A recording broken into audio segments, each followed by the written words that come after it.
એ છે સમગ્રલક્ષી અર્થશાસ્ત્ર. કારણ કે F5 માં તમે જે ભણી ગયા છો એ એકમલક્ષી આર્થિક વિશ્લેષણ પદ્ધતિ પર આધારિત પેપર હતું. આપણે TY માં જે ભણવાનું છે એ સમગ્રલક્ષી અર્થશાસ્ત્ર એટલે કે સમગ્રલક્ષી આર્થિક વિશ્લેષણ પર આધારિત જે અર્થશાસ્ત્ર રચાયેલું છે તેને આપણે સમગ્રલક્ષી અર્થશાસ્ત્ર એવું નામ આપીએ છીએ. અને આપણે F5 માં પણ જોઈ ગયા હતા તે પ્રમાણે કે ઓસ્લો યુનિવર્સિટીના જે પ્રાધ્યાપક છે, પ્રોફેસર છે રગ્નાર ફિક્સ, એમણે 1933માં આ પ્રકારે એનું અર્થશાસ્ત્રનું બે અભ્યાસ પદ્ધતિના આધારે નામાનિધન કે જેને આપણે વર્ગીકરણ કહીએ છીએ તે કરેલું છે. એકમલક્ષી કે જેને આપણે માઇક્રો ઇકોનોમિક્સ એનાલિસિસ કહીએ છીએ, માઇક્રો ઇકોનોમિક એનાલિસિસ, અને બીજું જે છે તેને આપણે સમગ્રલક્ષી આર્થિક વિશ્લેષણ પર આધારિત જે અર્થશાસ્ત્ર છે તેને આપણે સમગ્રલક્ષી અર્થશાસ્ત્ર, સમગ્રલક્ષી અર્થશાસ્ત્ર એટલે જ સમષ્ટિલક્ષી અર્થશાસ્ત્ર. સમગ્રલક્ષીની જગ્યાએ પરીક્ષામાં કોઈ વખત પેપર સેટર સમષ્ટિ લક્ષી અર્થશાસ્ત્ર એટલે શું તેનો અર્થ સમજાવી તેના પ્રકારો આપણે તેનું કાર્યક્ષેત્રની વિગતે સમજૂતી આપો, આ રીતે પણ પ્રશ્ન પૂછે પરીક્ષામાં. તો બાળકો તમારે સહેજ પણ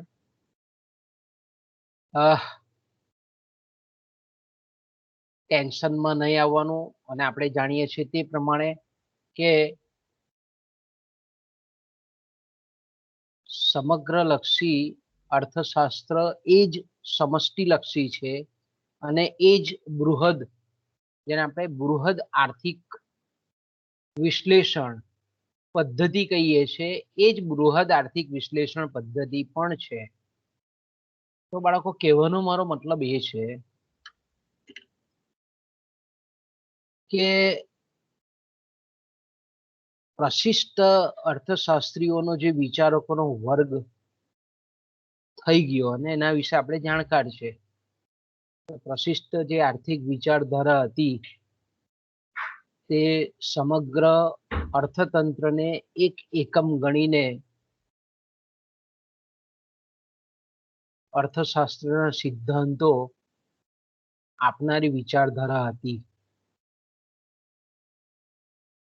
એટલે સમગ્ર અર્થતંત્રને ધ્યાનમાં એમણે સિદ્ધાંતોની રજૂઆત કરેલી હતી. મૂલ્યના સિદ્ધાંત હોય કે પછી વહેંચણીના સિદ્ધાંત હોય, છતાં પણ એને આપણે શુદ્ધ સમગ્રલક્ષી અર્થશાસ્ત્ર તરીકે ઓળખાવતા નથી. તો આપણે એમ કહીએ કે એકમલક્ષી અને સમગ્રલક્ષી આ બે શબ્દથી આપણે વાકેફ કેમ રહેવું પડે અને એના પર રચાયેલા અર્થશાસ્ત્ર વચ્ચેનો તફાવત શું છે, એ બે વચ્ચેની સામ્યતા શું છે, એનાથી આપણે અવગત રહેવું પડે. કેમ? કારણ કે જ્યારે પણ આપણે વાંચતા હોઈએ અર્થશાસ્ત્ર વિષયમાં તો ત્યારે એટલીસ્ટ આપણને એના પરથી એટલો અંદાજ આવી જવો જોઈએ કે આ જે આપણે થિયરી ભણીએ છીએ, સમસ્યાનો અભ્યાસ કરીએ છીએ, એનું સ્વરૂપ કેવું છે, એકમલક્ષી છે કે સમગ્રલક્ષી છે, તો જ તમે એ બાબત વિશે વાસ્તવિક અથવા જેને આપણે સાચું વિચારવાનું કહીએ છીએ તે આપણે વિચારી શકીએ. તો એકચ્યુઅલી એકમલક્ષી અને સમગ્રલક્ષી એ વૈજ્ઞાનિક પદ્ધતિ છે. પહેલા તો આપણે કહીએ એક વૈજ્ઞાનિક અભ્યાસ પદ્ધતિ છે.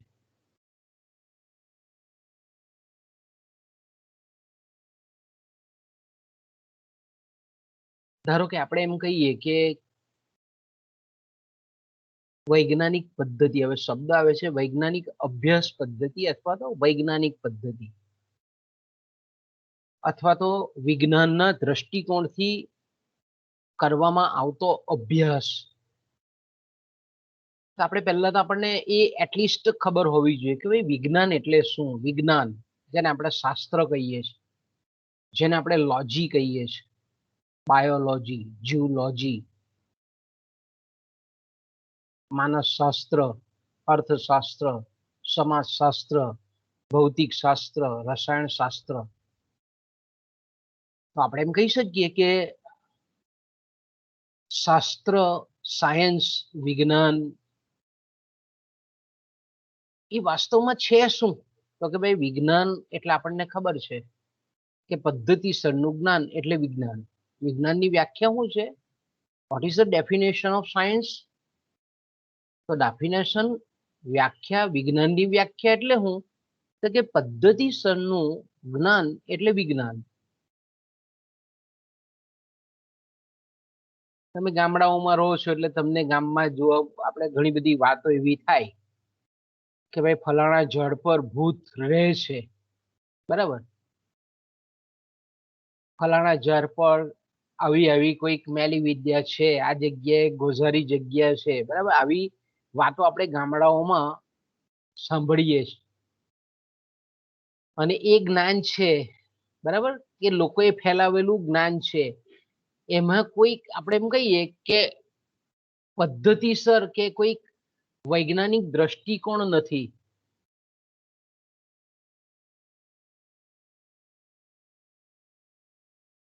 વૈજ્ઞાનિક દ્રષ્ટિકોણ એટલે હું, વૈજ્ઞાનિક પદ્ધતિ એટલે હું, તો કે તરંગીની હોય તેવું, તરંગીની હોય, કાલ્પનિકની હોય, જેને આપણે ચકાસી શકાય નહીં હોય તેવું જે છે તેને આપણે વિજ્ઞાનની કક્ષામાં મૂકતા નથી. આ મેં કીધું તેમ કે ભાઈ ફલાણા વડના ઝાડ પર કે ભૂત રહે છે એને આપણે ક્યારે પણ ચકાસી શકીએ નહીં. તો વિજ્ઞાન એટલે શું કે જેને આપણે ચકાસી શકાય એવું પદ્ધતિસરનું જ્ઞાન, it is called a science. તો કે વિજ્ઞાનની બીજી એક વ્યાખ્યા છે, વિજ્ઞાન એટલે વૈજ્ઞાનિક પદ્ધતિ. Science means scientific method. વિજ્ઞાન મતલબ વૈજ્ઞાનિક પદ્ધતિ. તો વૈજ્ઞાનિક પદ્ધતિ એટલે શું? તો કે વૈજ્ઞાનિક પદ્ધતિ એટલે કોઈ પણ બનતી જે ઘટના છે, આપણે ઇકોનોમિક્સમાં છે એટલે આપણે આર્થિક ઘટનાની વાત કરીએ. સાયકોલોજી હોય, માનસશાસ્ત્ર હોય તો માનસિક ઘટનાની વાત કરવામાં આવે. સમાજશાસ્ત્રી હોય તો સમાજમાં બનતી ઘટનાની વાત કરે છે.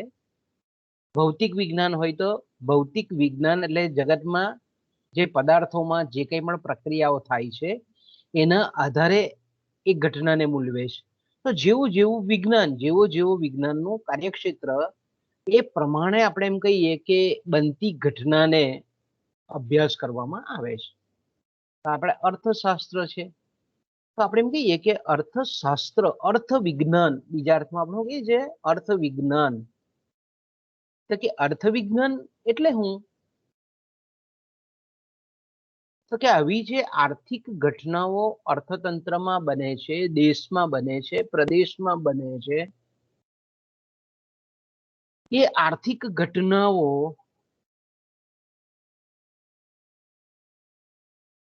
તો કે ભાઈ પહેલા તો આપણે એમ કહીએ કે એ ઘટનાઓ શા માટે બની. પહેલો મગજમાં પ્રશ્ન, વૈજ્ઞાનિક, જો આપણે વિજ્ઞાનના દ્રષ્ટિકોણથી જ્યારે આપણે અભ્યાસ કરીએ છીએ ત્યારે આપણે શું કરીએ છીએ, પહેલું સ્ટેપ, જે પહેલું પગથિયું છે કહીએ છીએ, તે પહેલો જે તબક્કો છે તે વિચારણાનો, કે ભાઈ શા માટે આ ઘટના બની છે. આર્થિક ઘટના છે તો ભાઈ શા માટે આ ઘટના બની છે, એટલે જેને આપણે કહીએ છીએ પ્રશ્નની રજૂઆત.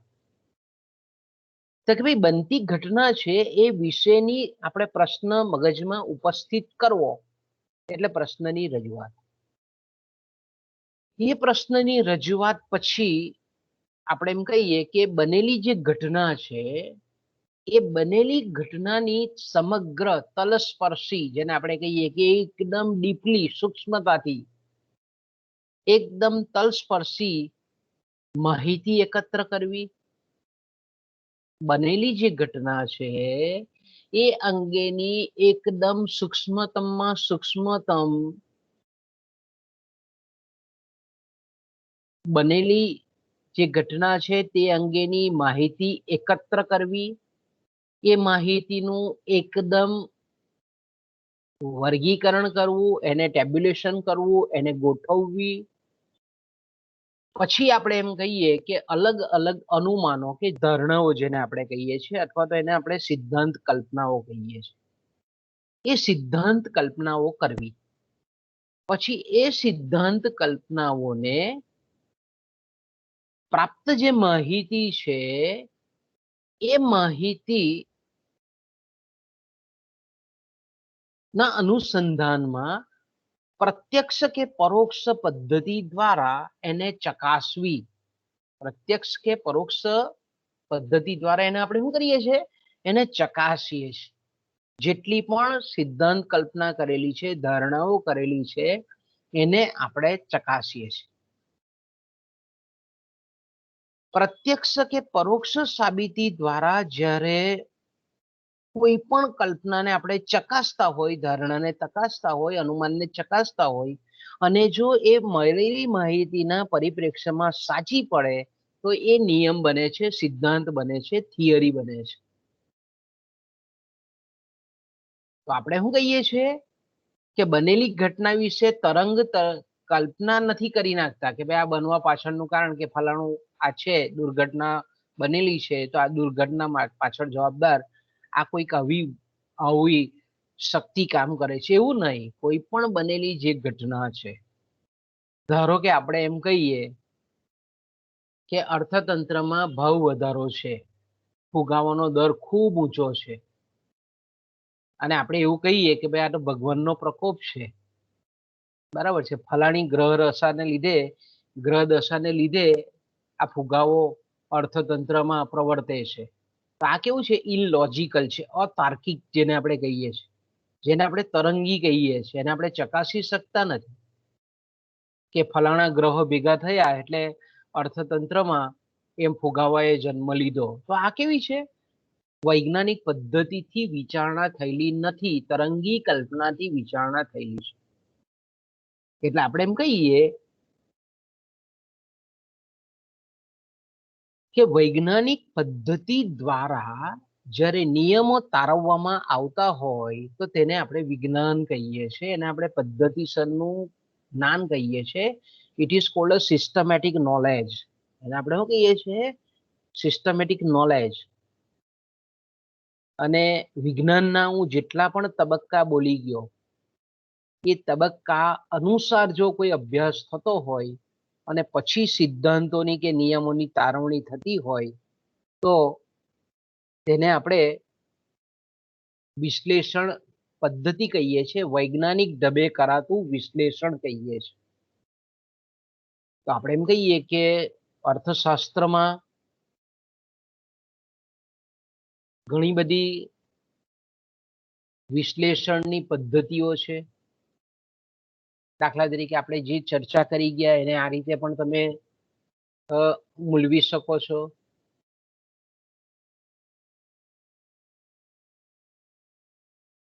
કે અર્થશાસ્ત્ર એક વિજ્ઞાન છે, એક શાસ્ત્ર છે, અને અર્થશાસ્ત્રમાં આ પ્રકારની જે કંઈ પણ વૈજ્ઞાનિક પદ્ધતિઓ છે એ ઘણી બધી પદ્ધતિઓ છે. અને અર્થશાસ્ત્ર જ્યારથી આપણે એમ કહીએ કે વિજ્ઞાનનું સ્વરૂપ એમણે લીધેલું છે, સ્થાન પ્રાપ્ત કરેલું છે, ત્યારથી આપણે એમ કહીએ કે અર્થતંત્રમાં બનતી જે કંઈ પણ આર્થિક ઘટનાઓ છે એ ઘટનાઓને આપણે અલગ અલગ વૈજ્ઞાનિક વિશ્લેષણ પદ્ધતિઓ દ્વારા એને ચકાસી અને નિયમો તારવીએ છીએ. તો આવી કઈ કઈ પદ્ધતિઓ છે? તો કે ઘણી બધી પદ્ધતિઓ છે. તમે અહીંયા જોઈ શકો છો સ્ક્રીન પર કે દાખલા તરીકે આપણે એમ કહીએ કે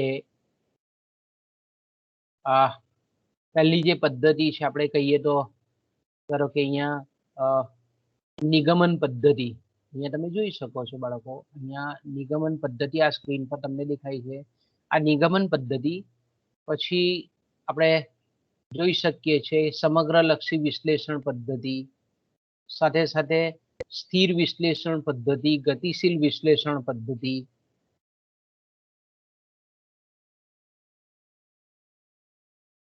સાથે સાથે ઔદ્યોગિક વિશ્લેષણ પદ્ધતિ, પ્રાદેશિક હિસાબો પદ્ધતિ, ખર્ચ લાભ વિશ્લેષણ પદ્ધતિ, ઉત્પાદન સાધન વિશ્લેષણ પદ્ધતિ, ગુણક વિશ્લેષણ પદ્ધતિ, ઔદ્યોગિક સંકુલ વિશ્લેષણ પદ્ધતિ. ઘણી બધી પદ્ધતિઓ છે. ખંડ ક્ષેત્રીય પદ્ધતિઓ છે, સર્વગ્રાહી પદ્ધતિઓ છે. આ બધી જે પદ્ધતિઓ છે એ પદ્ધતિઓ દ્વારા આપણે શું કરીએ છીએ કે નિયમો તારવીએ છીએ. કોઈ પણ બનતી જે ઘટનાઓ છે એ અંગેનું આપણે તારણ કાઢીએ છીએ કે સમસ્યાના ઉકેલરૂપ વિકલ્પો તારવીએ છીએ અને પછી એ ઉકેલના પ્રતિક્રિયા રૂપ આપણે એમ કહીએ કે આર્થિક નીતિઓનો અમલ કરીએ છીએ.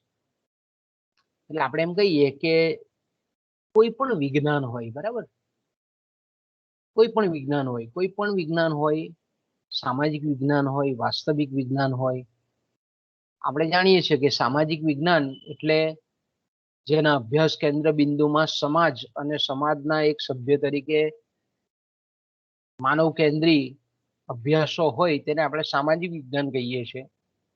પ્રાકૃતિક વિજ્ઞાન કે જેને આપણે શુદ્ધ વિજ્ઞાન કહીએ છીએ, જેને આપણે પ્યોર સાયન્સ કહીએ છીએ, એમાં ભૌતિક શાસ્ત્ર છે, રસાયણ શાસ્ત્ર છે, જીવ વિજ્ઞાન છે, ભૂસ્તર શાસ્ત્ર છે, માનવ નુવન શાસ્ત્ર છે. ઘણા બધા શાસ્ત્રો છે કે જેને આપણે પ્રાકૃતિક વિજ્ઞાન કહીએ છીએ, શુદ્ધ વિજ્ઞાન કહીએ છીએ, પ્યોર સાયન્સ કહીએ છીએ.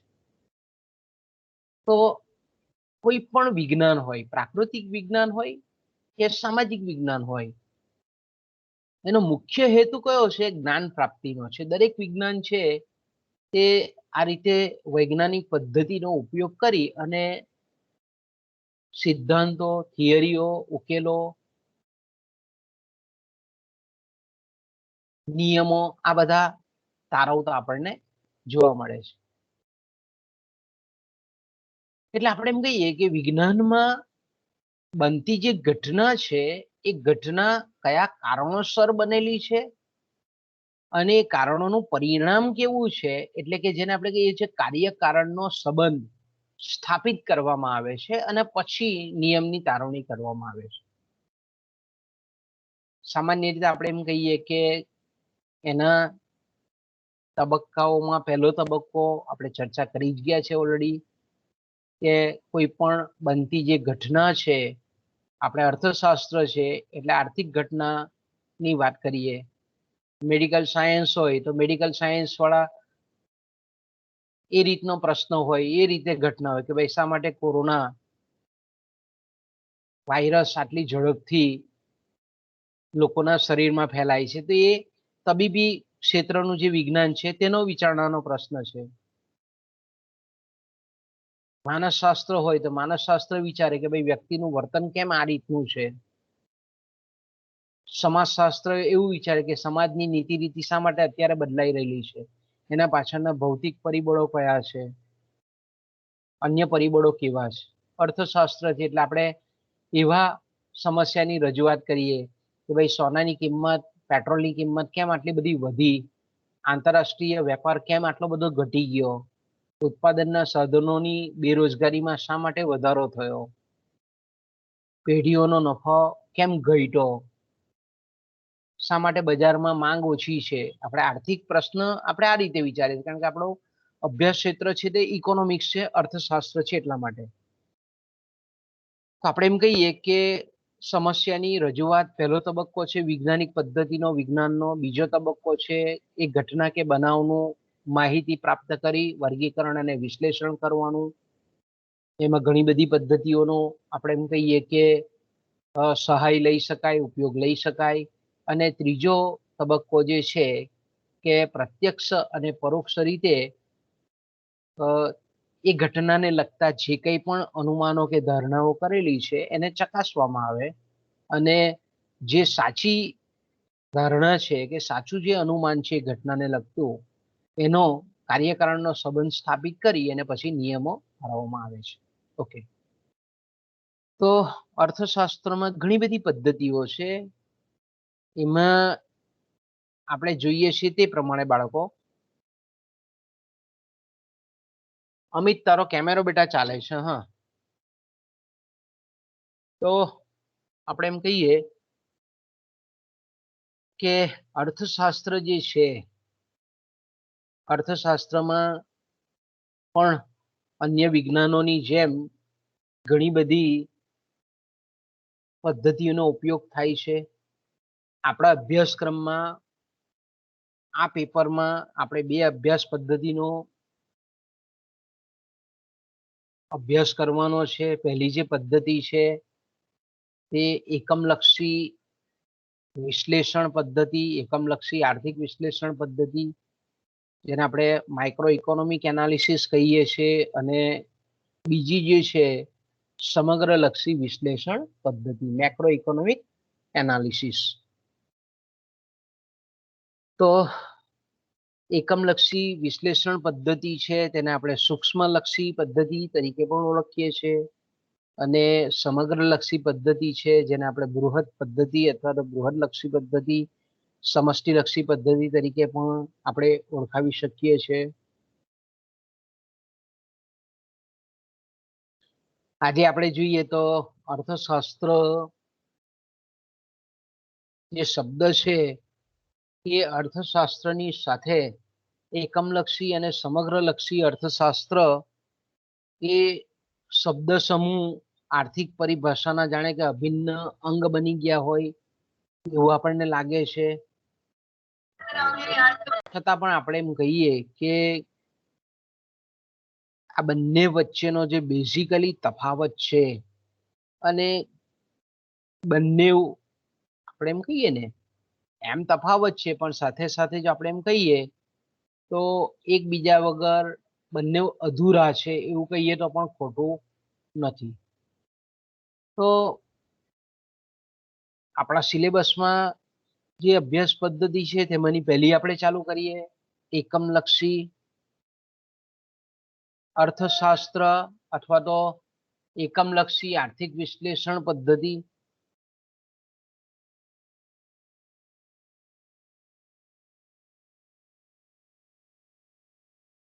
મેં કીધું તેમ કે 1933માં રગ્નાર ફિક્સે આ રીતે બે શબ્દ સમૂહો આપેલા છે, એકમલક્ષી અને સમગ્રલક્ષી.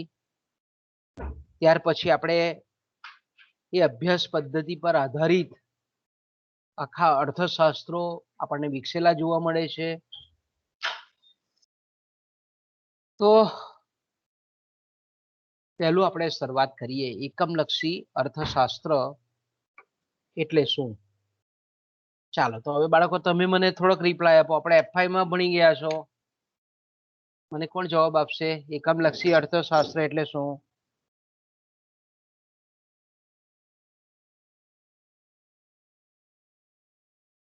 બોલો, બોલવાની ટેવ રાખો બાળકો.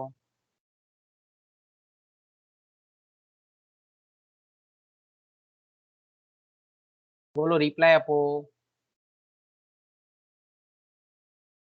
એકમલક્ષી અર્થશાસ્ત્ર કોને કહેવાય? જેવું આવડે તેવું બોલો.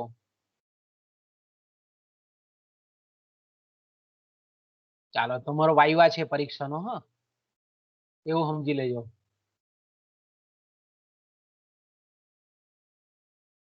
બોલો, હિંમત કરો ભાઈ, કોઈ બોલો.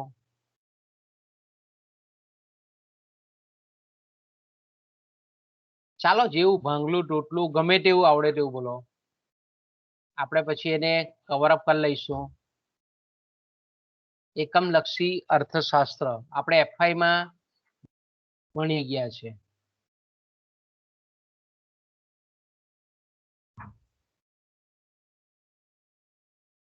બોલો બોલો, જેવું બોલે તેવું. એકમલક્ષી અર્થશાસ્ત્રમાં ગ્રાહક પેઢી અથવા ઉદ્યોગોનો સ્વતંત્ર રીતે વ્યક્તિગત અભ્યાસ કરવામાં આવતો હોય તેને એકમલક્ષી અર્થશાસ્ત્ર કહેવામાં આવે છે. સરસ, બહુ ફાઇન. વૈશાલી ગુડ, ફાઇન, સરસ બોલી બેટા. હા, ચાલો બીજું કોઈ.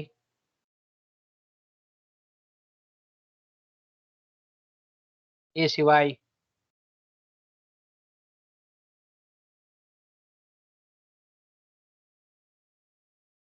ચાલો ચાલો ચાલો, બોલો બોલો.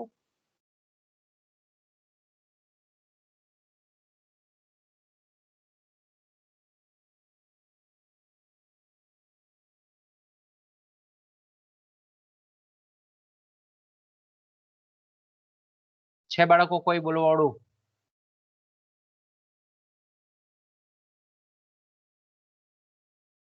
ઓકે, ચાલો, હિંમત સરસ કરી વૈશાલી. બસ આવી રીતે એક્ટિવ પાર્ટિસિપેશન રાખો. ઘણાએ શું કર્યું હશે, મોબાઈલ ચાલુ કરીને સાઈડ પર મૂકી દીધો હશે. એટલે એવું સારું લગાવવાનો કોઈ મતલબ નથી, બરાબર છે. આપણો મુખ્ય ધ્યેય એ છે તમારા મગજમાં બધી વસ્તુ આવે.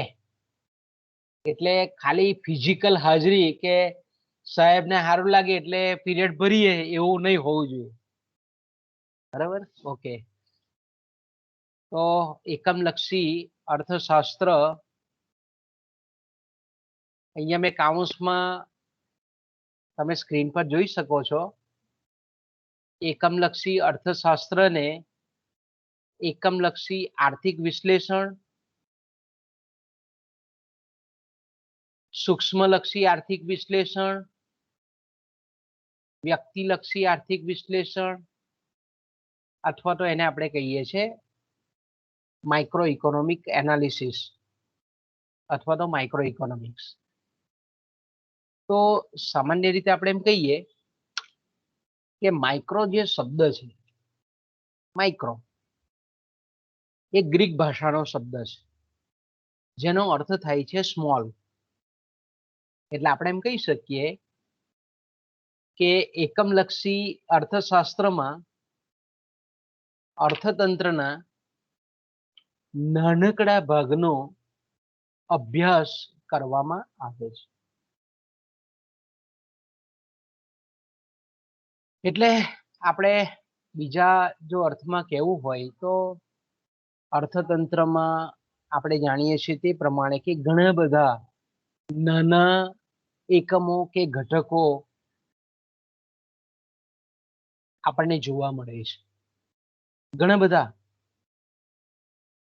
તો આવા જે નાના કે જેને આપણે વિશિષ્ટ ઘટકો શબ્દ પણ વાપરી શકીએ,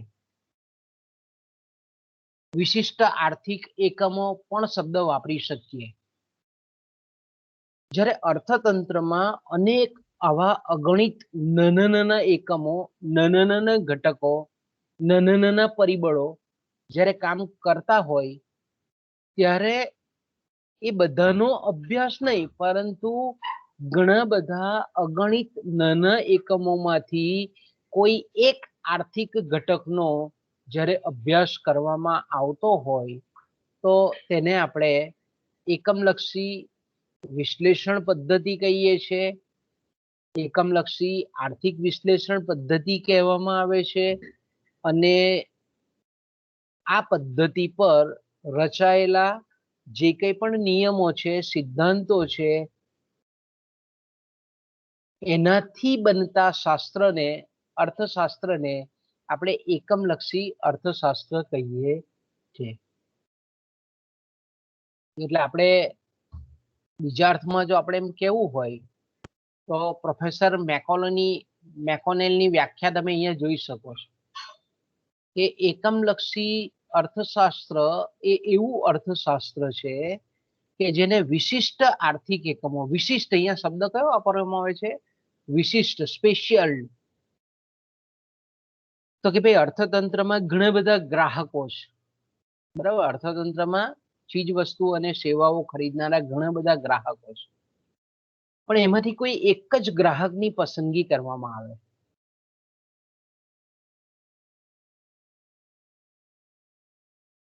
અર્થતંત્રમાં ઘણી બધી પેઢીઓ છે, ઘણી બધી કંપનીઓ છે, ઘણા બધા આર્થિક ઘટકો છે. એમાંથી જ્યારે એક જ એકમ કે ઘટકની જ્યારે પસંદગી કરી અને એની આર્થિક વર્તણૂક અંગે, એની સમતુલા અંગે જ્યારે આપણે સિદ્ધાંતો તારવતા હોય તો તેને આપણે એકમલક્ષી આર્થિક વિશ્લેષણ અથવા તો એકમલક્ષી અર્થશાસ્ત્ર કહેવામાં આવે છે. એટલે મેકોનેલ કહે છે તે પ્રમાણે, પ્રોફેસર મેકોનેલ શું કહે છે કે એકમલક્ષી અર્થશાસ્ત્ર ને વિશિષ્ટ આર્થિક એકમોની સાથે સંબંધ છે, નિસ્બત છે, અને એમાં વ્યક્તિગત આર્થિક એકમોના, વ્યક્તિગત શબ્દ છે ઇન્ડિવિજ્યુઅલ, ઇંગ્લિશમાં આપણે શું કહીએ છીએ? ઇન્ડિવિજ્યુઅલ. એક જ વ્યક્તિ, એક જ વ્યક્તિગત, ઇન્ડિવિજ્યુઅલ. દાખલા તરીકે ઘણી બધી પેઢીઓમાંથી એક્સ નામની પેઢી છે, ઘણા બધા ગ્રાહકોમાંથી માત્ર આપણે કોઈક એક વ્યક્તિ, એક ગ્રાહકનો આપણે અભ્યાસ કરીએ છીએ. ઘણા બધા કરવેરા છે, એમાંથી એક જ કરવેરાનો આપણે અભ્યાસ કરીએ છીએ. ઘણી બધી વસ્તુઓની કિંમતો છે, માત્ર એક જ વસ્તુની કિંમતનો આપણે અભ્યાસ કરીએ છીએ કે ભાઈ શા માટે પેટ્રોલના ભાવ ખૂબ ઊંચા જાય છે, શા માટે સોનાના ભાવ ઊંચા જાય છે? કારણ કે ધાતુઓ ઘણી બધી છે, તાંબુ છે, પિત્તળ છે, ચાંદી છે, એલ્યુમિનિયમ છે, પંચધાતુ છે. ખાલી આપણે એવું જ વિચારીએ છીએ કે ભાઈ સોનાના ભાવો કેમ ઊંચા જાય છે, તો આપણે આ એક વ્યક્તિગત આર્થિક ઘટક થયું, વ્યક્તિગત વસ્તુ થઈ, વ્યક્તિગત આર્થિક એકમ થયું. તો હવે વ્યક્તિગત એ પેઢી હોય, વ્યક્તિ હોય, કિંમતો હોય, કરવેરા હોય, એમાંથી જ્યારે એકનો બહુ ઊંડાણપૂર્વક, સૂક્ષ્મતાથી જ્યારે આપણે એના વર્તનનો અભ્યાસ કરીએ છીએ, એટલા માટે મેકોનેલ ખૂબ સરસ કહે છે કે એકમલક્ષી વિશ્લેષણની પદ્ધતિ એવી છે કે જેમાં વ્યક્તિગત આર્થિક એકમ પર સૂક્ષ્મદર્શક યંત્ર મૂકવામાં આવે છે. સૂક્ષ્મદર્શક યંત્ર એટલે હું, એને આપણે માઇક્રોસ્કોપ કહીએ છીએ. માઇક્રોસ્કોપ એટલે હું, તો તમે માઇક્રોસ્કોપમાં નરી આંખે જે વસ્તુને આપણે જોઈ શકતા ન હોય તેને આપણે મોટા વિઝનમાં જોઈ શકીએ, તો એને આપણે માઇક્રોસ્કોપ અથવા સૂક્ષ્મદર્શક યંત્ર કહીએ છીએ. આવી અર્થતંત્રમાં નાનકડો એક ભાગ છે અર્થતંત્રનો, એક એકમ છે, એ એકમના વર્તનનો ખૂબ સૂક્ષ્મતાથી અભ્યાસ કરીએ છીએ અને એ આર્થિક એકમના કાર્યને આપણે ખૂબ સૂક્ષ્મતાથી, ઝીણવટથી એને આપણે તપાસીએ છીએ. એટલે બહુ સરસ મજાની તુલના છે કે એકમલક્ષી અર્થશાસ્ત્ર એ સમગ્ર જંગલના તમામ વૃક્ષોનો નહીં, પરંતુ એક વૃક્ષનો અભ્યાસ છે. એકમલક્ષી અર્થશાસ્ત્ર શું છે? આપણે જંગલની વાત કરીએ તો જંગલમાં ઘણા બધા ઝાડો હોય, વૃક્ષો હોય, વેલાઓ હોય, છોડવા હોય, નાના નાના. આખા જંગલનો આપણે અભ્યાસ નથી કરતા, માત્ર જંગલના પર્ટિક્યુલર વ્યક્તિગત વૃક્ષોને આપણે, એટલે અહીંયા આપણે એમ કહીએ કે સમગ્ર અર્થતંત્ર રૂપી જંગલને નહીં, પરંતુ અર્થતંત્રના એક એકમને, જે રીતે આખા જંગલમાંથી કોઈ એક વૃક્ષની પસંદગી કરવામાં આવે અને પછી એનો ડીપલી આપણે અભ્યાસ કરીએ તો એને આપણે એકમલક્ષી વિશ્લેષણ કહીએ છીએ. અહીંયા આપણે આર્થિક પ્રશ્નોના સંદર્ભમાં છે. એટલે અર્થતંત્ર રૂપી જે જંગલ છે, અર્થતંત્ર છે, એમાંથી કોઈક એક વ્યક્તિગત ઘટકનો જ્યારે આપણે અભ્યાસ કરતા હોઈએ તો તેને આપણે એકમલક્ષી આર્થિક વિશ્લેષણ અને એકમલક્ષી આર્થિક વિશ્લેષણ પર રચાયેલા શાસ્ત્રને આપણે એકમલક્ષી અર્થશાસ્ત્ર કહીએ છીએ. ઓકે, પછી આપણા બીજા અર્થશાસ્ત્રી છે એમએલ શેઠ, આપણા ગુજરાતી અર્થશાસ્ત્રી છે. એવું કહે છે કે એકમલક્ષી અર્થશાસ્ત્ર અર્થશાસ્ત્રની તે શાખા છે. જો એ અર્થશાસ્ત્ર એ જનરલ સામાન્ય જ્ઞાનની શાખા છે. એમાંથી એની ઘણી બધી શાખાઓ છે, બરાબર. અર્થશાસ્ત્ર જે વિષય છે, જ્ઞાન સંકુલ છે, એની ઘણી બધી શાખાઓ છે. બધીને ભેગી કરીએ તો એક અર્થશાસ્ત્રનો વડલો બને. અર્થશાસ્ત્રનો વડલો બને ક્યારે? તો કે ઘણી બધી શાખાઓ ને આપણે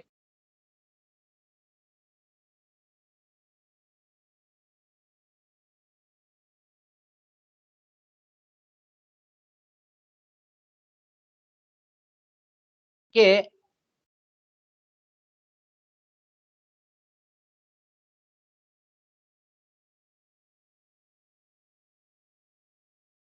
અર્થશાસ્ત્રની એકમલક્ષી અર્થશાસ્ત્ર એક એવી શાખા છે કે જે વ્યક્તિ છે, કુટુંબ છે, પેઢી છે,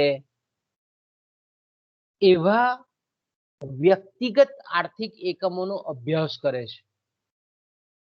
તે કોઈ એક એકમનો અભ્યાસ કરે છે, એકમોના સમૂહનો નહીં. જો હું કહે છે એમએલ શેઠ, એકમલક્ષી અર્થશાસ્ત્ર એ બીજું કશું નથી પરંતુ એ એક કોઈ એકમનો અભ્યાસ છે, એકમોના સમૂહનો નહીં. એટલે એકમલક્ષી આર્થિક વિશ્લેષણની પદ્ધતિ એ ગ્રાહક અથવા પેઢી જેવા કોઈ નાના એકમના વર્તનની બરાબર સૂક્ષ્મદર્શક અભ્યાસ કરી અને પછી એવી સમજૂતી રજૂ કરે છે કે જેમાં સમગ્ર અર્થતંત્રના આવા એકમલક્ષી જે પરિબળો છે, ઘટકો છે, એકમો છે, એ પણ એ જ પ્રકારનું વર્તન કરતા હશે એવું રજૂ કરવામાં આવે છે. ફરી પાછું, એકમલક્ષી અર્થશાસ્ત્ર અથવા તો એકમલક્ષી આર્થિક વિશ્લેષણ પદ્ધતિ એટલે એવી પદ્ધતિ કે જેમાં અર્થતંત્રના કોઈ એક ગ્રાહક કે કોઈક એક પેઢી ના વર્તનનો ખૂબ સૂક્ષ્મતાથી અભ્યાસ કરી એના વિશેના એ એક એકમ વિશેનો બરાબર તારણો કાઢી અને અર્થતંત્રના તમામ ગ્રાહકો અને બધી જ પેઢીઓ આ જ પ્રકારનું વર્તન કરતી હશે એ પ્રકારની સમજૂતી રજૂ કરવાની પદ્ધતિ એટલે એકમલક્ષી વિશ્લેષણ પદ્ધતિ, એકમલક્ષી આર્થિક વિશ્લેષણ પદ્ધતિ અને એના પર રચાયેલા શાસ્ત્રને આપણે એકમલક્ષી અર્થશાસ્ત્ર કહીએ છીએ.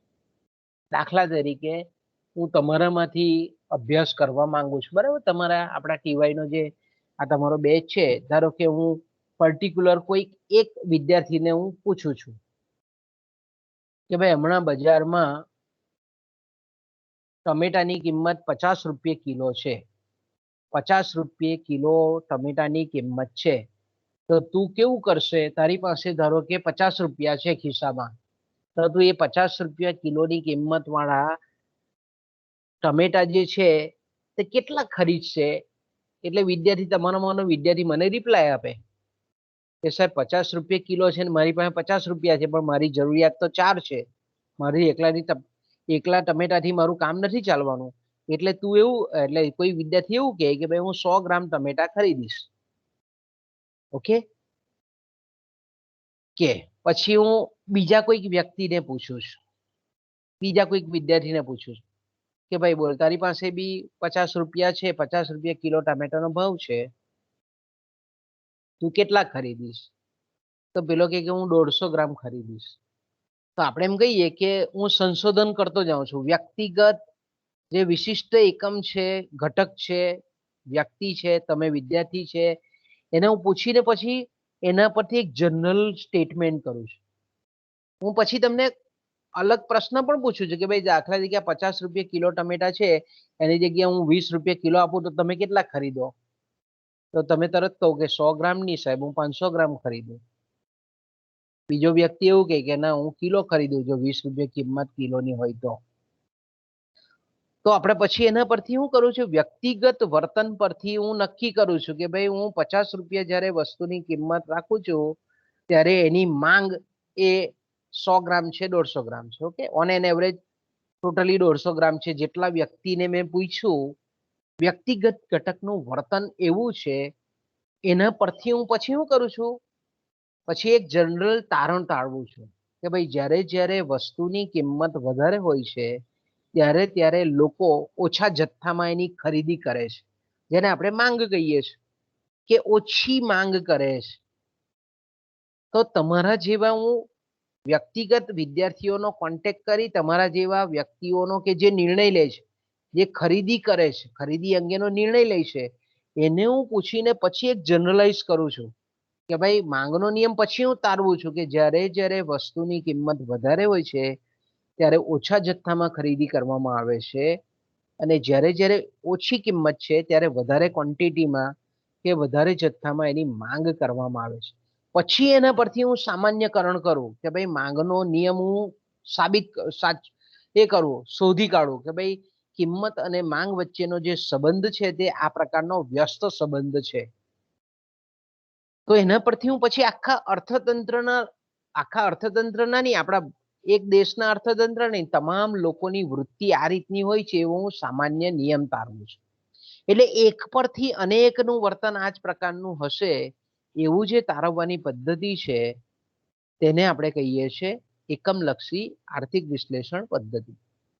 અને એના આવી પદ્ધતિના અભ્યાસને અંતે જે કંઈ પણ નિયમો, સિદ્ધાંતો જે શોધાયેલા છે એના વૃંદને, એના સમૂહને આપણે એકમલક્ષી અર્થશાસ્ત્ર કહીએ છીએ.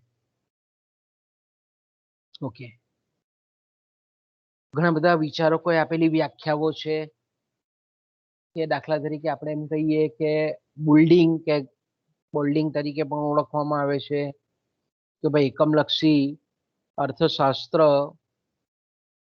માં અમુક ચોક્કસ પેઢી, ઉદ્યોગ, કૌટુંબિક એકમ, એક કુટુંબનો પણ અભ્યાસ થાય, એક ઉદ્યોગનો પણ અભ્યાસ થાય, અથવા તો અમુક ચોક્કસ કિંમત.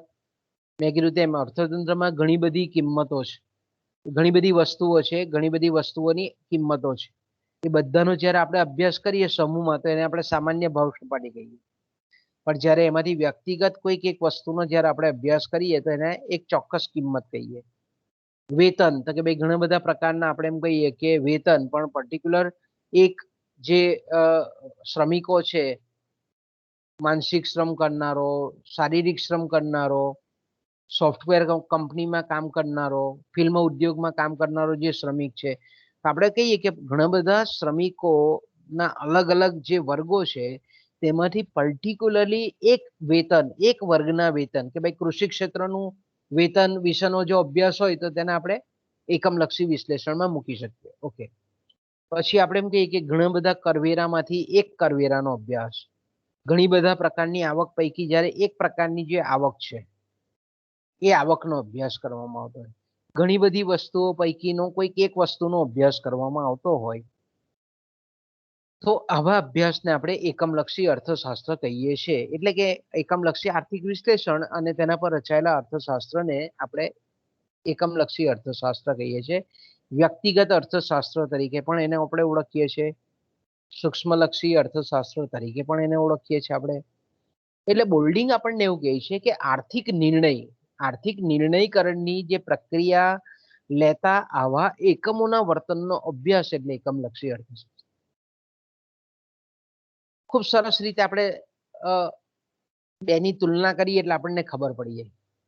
જો એકમલક્ષી અર્થશાસ્ત્ર એટલે આપણે એમ કહી શકીએ કે જે અર્થશાસ્ત્રમાં, બરાબર, જે અર્થશાસ્ત્રમાં આપણે એમ કહીએ કે સમગ્ર અર્થતંત્રની વ્યક્તિઓનો નહીં, એક વ્યક્તિનો અભ્યાસ થતો હોય. સમગ્ર અર્થતંત્રની કુલ બચતનો નહીં, પરંતુ કોઈ એક વ્યક્તિની બચતનો અભ્યાસ કરાતો હોય. સમગ્ર અર્થતંત્રના કુલ ખર્ચનો નહીં, પરંતુ જ્યારે એક કોઈ વ્યક્તિના ખર્ચનો અભ્યાસ કરાતો હોય. સમગ્ર અર્થતંત્રના કુલ મૂડીરોકાણનો નહીં, પરંતુ કોઈ એક વ્યક્તિના મૂડીરોકાણનો અભ્યાસ કરાતો હોય. સમગ્ર અર્થતંત્રની કુલ અસરકારક માંગનો નહીં, પરંતુ એક વ્યક્તિગત વ્યક્તિની માંગનો અભ્યાસ કરાતો હોય. સમગ્ર અર્થતંત્રના ઉત્પાદનનો નહીં, પરંતુ એક વ્યક્તિના ઉત્પાદનનો જ્યારે અભ્યાસ કરાતો હોય, તો આવા જે અભ્યાસો છે તેને આપણે કહીએ છીએ એકમલક્ષી અર્થશાસ્ત્રના અભ્યાસો. અને એના પર રચાયેલા અર્થશાસ્ત્રને આપણે કહીએ છીએ એકમલક્ષી અર્થશાસ્ત્ર. એટલે આપણે એમ કહીએ કે એકમલક્ષી અર્થશાસ્ત્રમાં કોઈક વ્યક્તિ છે, એ વ્યક્તિ કઈ રીતે આવક પ્રાપ્ત કરે છે, એ આવકની વહેંચણી કઈ રીતે કરે છે, એ આવક જે કંઈ પણ આવક પ્રાપ્ત કરે છે, એ આવકની ફાળવણી કઈ રીતે કરે છે, અલગ અલગ જે એની જરૂરિયાતો છે એના સંદર્ભમાં એ મહત્તમ સંતોષ પ્રાપ્ત કરી શકે એ માટે આવકની વહેંચણી કઈ રીતે કરે છે, એ આવકમાંથી કેટલા રૂપિયાનો ખર્ચ કરે છે, કેટલા રૂપિયા બચાવે છે, કઈ કઈ વસ્તુઓની માંગ કરે છે, કઈ વસ્તુઓ કયા ભાવે ખરીદે છે, પોતાની જે આવક છે એ આવકને એ કેવી રીતે ખર્ચે છે, કેટલા સમયાંતરે ખર્ચે છે. એટલે આપણે એમ કહીએ કે એક વ્યક્તિના સંદર્ભમાં એક વ્યક્તિનો આપણે ડીપલી અભ્યાસ, ઊંડાણપૂર્વકનો, સૂક્ષ્મતમ અભ્યાસ, તલસ્પર્શી અભ્યાસ કરવામાં આવે છે.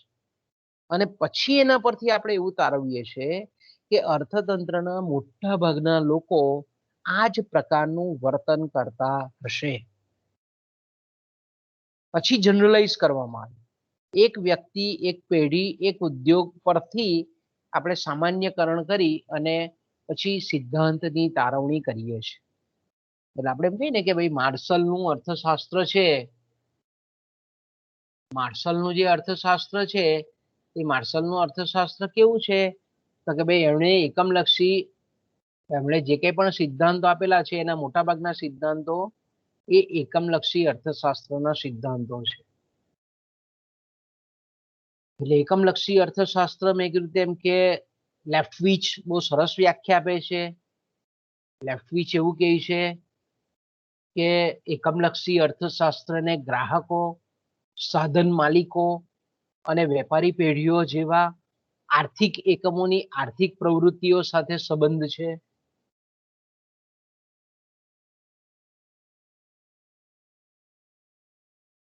ટૂંકમાં આપણે એમ કહીએ કે એકમલક્ષી અર્થશાસ્ત્રમાં વિવિધ આર્થિક એકમોનો, વિશિષ્ટ આર્થિક એકમોનો વ્યક્તિગત રીતે આપણે વિચાર કરીએ છીએ. અને વ્યક્તિગત કે વિશિષ્ટ આર્થિક એકમો કઈ રીતે કામ કરે છે, કઈ રીતે સમતુલા પ્રાપ્ત કરે છે, એનો આપણે અભ્યાસ કરીએ છીએ.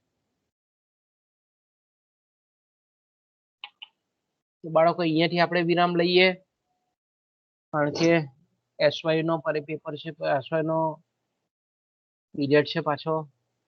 આપણે અહીંયાથી વિરામ લઈએ, બરાબર?